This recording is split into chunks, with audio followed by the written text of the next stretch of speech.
So yeah, there's going to be a lot of spoilers here, and so be mindful. The short version of how this movie... Coy, why don't you do the honors of recapping? The short version of this movie is a nation in mourning has to deal with the ramifications of an outside party causing a global conflict. It was all about emotional trauma and generational trauma in a very specific way, and therefore the post-credit scene, which we're about to get into, dealing that the most head-on in Phase 4 was fascinating, but it was about taking on a mantle, and it was different ways of viewing leadership, and it was revenge versus vengeance versus authority versus leadership, and all of these very, very broad themes with a juxtaposition of aggressive violence and sensory overload intermixed with powerful, poignant silence.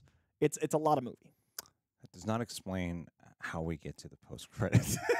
I'm so used to not spoiling. Like, I'm so careful that I'm like, can I talk about it? Like, I'm so afraid. Like, I feel the snipers. Like, Kevin Feige's behind me, isn't he? You're right. I give nothing away. That was literally the most lawyer I could have done. Hey, Coy, explain the plot. The color blue represents... What's going on there, citizens of the Reject Nation? We are here today to talk about the Black Panther Wakanda Forever post-credit scene. We want to talk about our emotional response to it, why I think it's probably Marvel's best, or at least one of the best post-credit scenes they've ever had, and of course, what this could mean for the future of the Marvel Cinematic Universe. And joining me today is Coy the Jandro, who is killing it on the TikToks lately. He's got a solo review up here on the channel. He's watching it again because we have to do a live stream spoiler talk this coming Saturday. So ladies and gentlemen, leave a like, subscribe, click the notification bell, get notified when our spoiler talk is going live. So I'm just gonna give you guys the briefest version of the Wakanda Forever ending of how it went down, so we could talk about the post-credit scene, and hopefully this just sounds very natural as I go into it. All right, so at the end of the movie, after the conflict with Wakanda and the people of Talokan has been put to rest, at least so it seems, Shuri goes to visit Nakia in Haiti, where Nakia has been residing.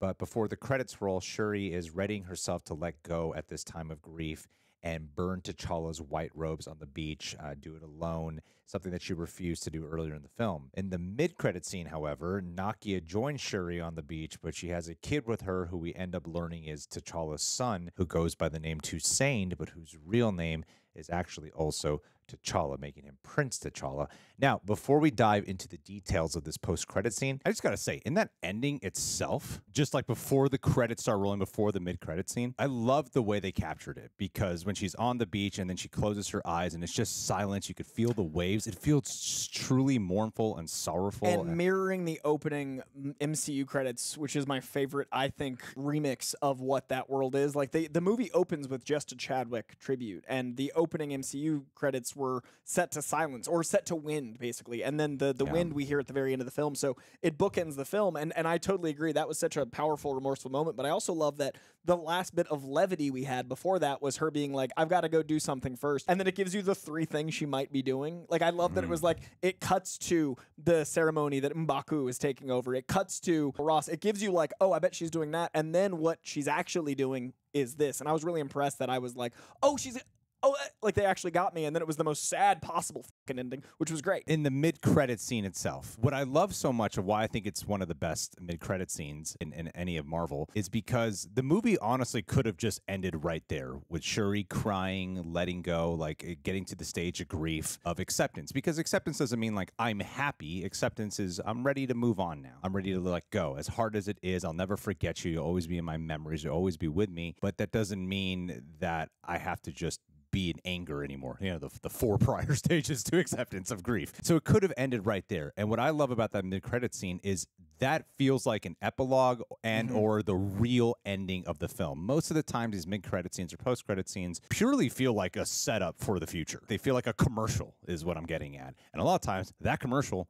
is awesome and exciting. I love them. But it's a commercial. It is mainly just a commercial. Like, a lot of times the movies don't need that. This one felt like it really completed the film. It completed the actual story for it and gave a resolve. It's the exact opposite of how I felt about the Moon Knight post-credit. Sure. In that the Moon Knight post-credit is literally the same format as this, where it's the scene ends, the scene continues, then it really ends. But in Moon Knight, it felt like it undercut the ending of the first one, whereas this one, it felt like it bolstered the entire film. This is just an emotional landing. This is a continuation of a scene that felt like you said, could have ended. It's resolve versus like, gotcha, and it didn't feel, I don't know, cliche. Yeah, well, because it ends with Shuri in pain, but the post-credit scene gives hope and joy, true happiness for the first time. Like as heartbreaking as tear-filled it is. Like, man, a lot of people were. I've never seen so many people cry at a mid-credit scene before. It tells you like what Nakia, why she really wasn't there the whole time. It gives a real explanation because while she explains that he was my everything to Okoye, that she couldn't be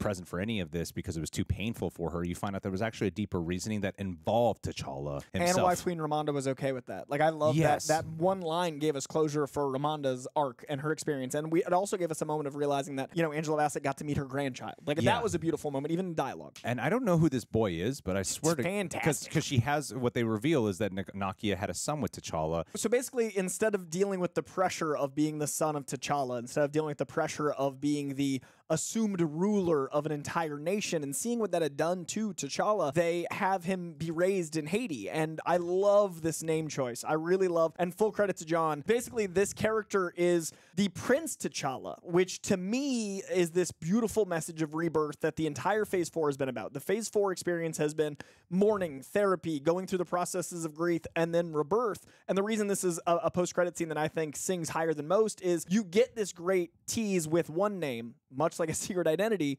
and then you reveal the true name, the hero, the moment, and that's true rebirth. We see King T'Challa in him, and then we hear he's Prince T'Challa, son of King T'Challa, and you get rebirth in real time. You get the experience of Shuri having this revelatory moment and seeing her brother in someone else, seeing her pride and her sorrow and her joy, all of that conveyed in once, and we're having that emotional experience because of our connection to the actor Chadwick Boseman and the character of T'Challa. All this in 30 seconds. Oh my God, this kid looks like genius. He looks like incredible. I was like, is that Chadwick Boseman's kid? Because he looks so much like him that I was like, to the smile. The second you see him, you're like, that's T'Challa's kid. You don't have to tell us all. Yeah, like the very second you see him. Yeah, his smile, the way his face lights up, feels like when Chadwick had that, like the presence. He has the presence of Boseman, which is incredible. And you weren't specifying why we were crediting John. And the reason I got excited about the post-credit scene. The reason why we're crediting John is because he goes by a name, but his real name is T'Challa, but the name that he goes by, the Haitian name, is Toussaint. And John was saying that he thinks it's in tribute to Toussaint Louverture, who was a Haitian general and a prominent leader of the Haitian Revolution. So, I feel like John's probably correct about that. And that's so genius to have both of his names have resonance. Like, I love my name, and I think a unique name really shapes who you are as a person. So I love that he got to have a name that symbolizes something in Haiti as well as a name that is part of his identity, because T'Challa identifying as the King of Wakanda, as well as the Black Panther, as well as all these things, I feel like this already gives that kid a lot of that, like, a name has power. I loved the way how Letitia Wright's performance in that moment is reacting to him, because in the ending, she's so just heartbroken and shattered, like this is so painful for her. And then she's got a different kind of melancholic joy there. Yeah. Like that when she seems so genuinely happy to be interacting with this boy, and it gives her hope for the future. And then on top of that too, it does set up the possibility, or the likelihood of we will have T'Challa. So everyone was like, recast T'Challa. We will have a T'Challa in the future, and it'll be in the form of this boy when he's probably grown up. Now, I'm hearing a lot of people speculate maybe they'll do some type of time jump or some Secret Wars thing that will lead to him just being older or something like that. What do you think is going to happen here with the future of this boy? I think he's going to be a young Avenger. I think that he's only a little younger than the Young Avengers are kind of a huge swath of ages right now. If you look at the Young Avengers so far, the swath of ages is pretty crazy. Like Eli Bradley and Falcon and the Winter Soldier, the grandson, who we are getting that actor back in the upcoming Captain America 4. Eli Bradley is like, I don't know, 12, 13. And this kid looks like he's probably like 8 or 9. And then you've got people as old as Kate Bishop, who's like grown. Anyway, you've got like a 10-year span. So young Avengers, I think, allows for flexibility. I wouldn't age him up. It feels like an odd thing to play with someone going through rebirth. Like, he's already representing a rebirth of T'Challa. I think aging him up would feel kind of like soft. It'd feel like an easy choice instead of like letting him grow. As I want to see the journey of when that boy has to go back to Wakanda or go to Wakanda for the first time. Yeah. and has to deal with all the things that Nakia and T'Challa were worried about him having to deal with. You know, And his innocence and his joy juxtaposing Michael B. Jordan's vengeance. Yeah. Like, he went to Wakanda, and he went as, I'm going to take over things using this. I'd love to see him go and have that sense of awe and wonder. But the way that boy delivered, I'm playing God of War again, boy. The way that little boy delivered that line of when he says, "My name is T'Challa." I forget exactly what that line is, but the way he says it, there is such a demonstration of strength, responsibility, and acceptance in it. It's not like some cute kid actor being like, "I'm T'Challa," you know. Dude, that presence. You could feel the setup of the future with this kid based off of his delivery of.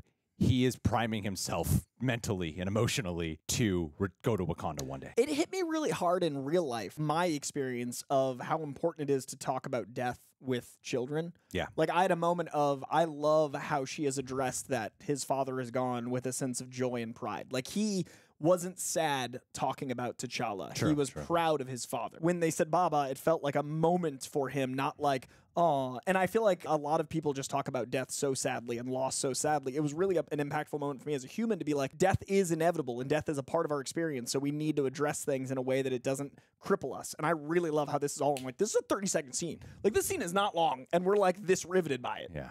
I thought it was like just The more I talk about it, beautiful. the more it moves up in my emotions. Yeah. Like, I'm having emotions right now, remembering the emotions I had then. It's possibly my favorite because it's not as exciting as like we're starting an Avengers initiative or some shit like that, right? It's not as exciting as that. 'Cause you're not going to be like, woo, you know, when it's done. I think in terms of hitting you in the feels, hitting you in the heart, and landing an emotional beat to feel like the true button on the film. That is why I rank it so high. The emotion was different because there was that blend of melancholy and hope. It's a really beautiful emotional resonance it leaves you with. Well, it's also the playing on something real life with the passing of Yeah. Chadwick Boseman, you know? So it does feel like more than T'Challa's legacy lives on. It feels like Chadwick Boseman's legacy will live on. And So, then the Chadwick Foundation in the credits not long after, like there's a foundation of arts for him. And you know, that just, to me, mirrors what the end of the movie felt like, because obviously his hands were all over it. And there's that moment where Angela Bassett talks about his hand on her shoulder. And that's something that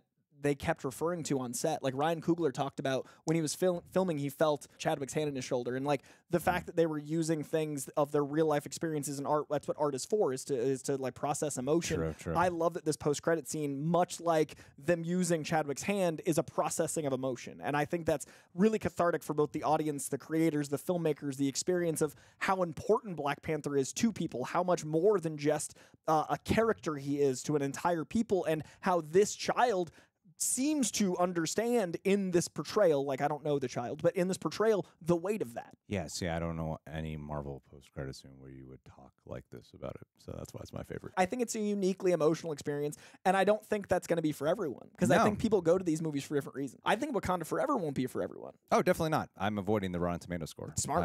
I don't care to argue with people. I know how much this movie hit me, and I don't want to deal with I'm like, half of me doesn't even want to do a spoiler talk because I'm like, I just don't want to deal with the people coming in yelling with me, and I'm like, all right, I understand that's what I do, so I'm going to do it, but I don't really want to do it. I left the press screening and stood outside by myself before I filmed anything because I wanted to process it. Anyway, I thought it was a beautiful movie, and Really I thought the special. post-credit scene was very beautiful, very impactful. So, yeah, guys, what do you guys think about it? Leave your thoughts down below. What do you think it means for the future? Subscribe, click that bell, leave a like. I wanted to shoot for 10. We shot for 20. That's what we do. That's what we do. That's what we do. We like talking. Leave me with a 3-hour editing session, Corey. Here That's we why I are. love That's you. why I'm here. All right, guys. We'll see you soon.